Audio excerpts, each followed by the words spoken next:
in an haifi ɗa dama abin da ake so a yi masa tahaniki, tauna dabino a ɗebo yan bakin a sa masa a goga masa a dadashinsa na sama da ƙasa. Ana faruwa daga ɓangaren dama a komon hagu a goga kamar so uku. To shine tahaniki, sunna ce ta annabi alaihi salam.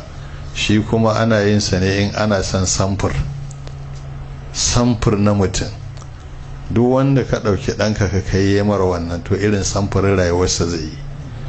Zamanin annabi alaihi salam shi sha kundum ne kawai. Duk wanda wa duk abin da kake buri ɗanka zai zama wannan. Amma a bayansa alaihi salamu in ka ga wani hafizi mai ƙwaƙwalwa wajen hadda ba ta girgiza, in ka kai masa ya masa in Allah da sai ya zama haka.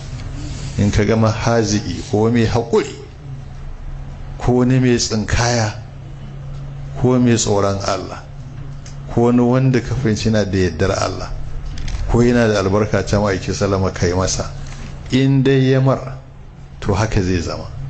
Shine makaki. To in an yi masa to ana masa kiran sallah a kunnan dama, sai masa ta da iqama a kunnan hagu. In kai masa kiran sallah a kunnan dama aka gama, to ina so mu fahimci fa bambancin kiran sallah da fa iqama. Kiran sallah shi wakafi ake masa, iqama kuma wasali ake mata. To mutum yayi ta da kiran sallah a kunnan sa na dama, yana gama sai ka ce linaj'alaha lakum tazkiratan wa ta'iha uzunun wa'iya. Sai ka ce ya Muhammad ya Muhammad ya Muhammad. In sunansa ma shi kenan, ko ya Umar ya Umar ya Umar, shi kenan ka gama.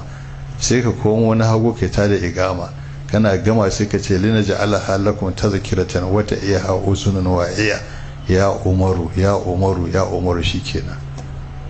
Yake masa addu'a, lam barik lahu fi sadi walidati warzuq walidahu rizqan halala.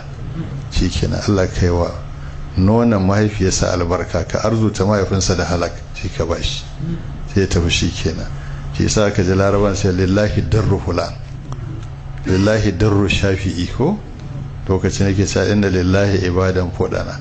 Larabci ne in suka ce lillahi darru fulan, wato albarka Allah ta tabbata a nonon da wane isha. In ya sa masa shi kenan sai zama mai albarka. To wannan ake yi.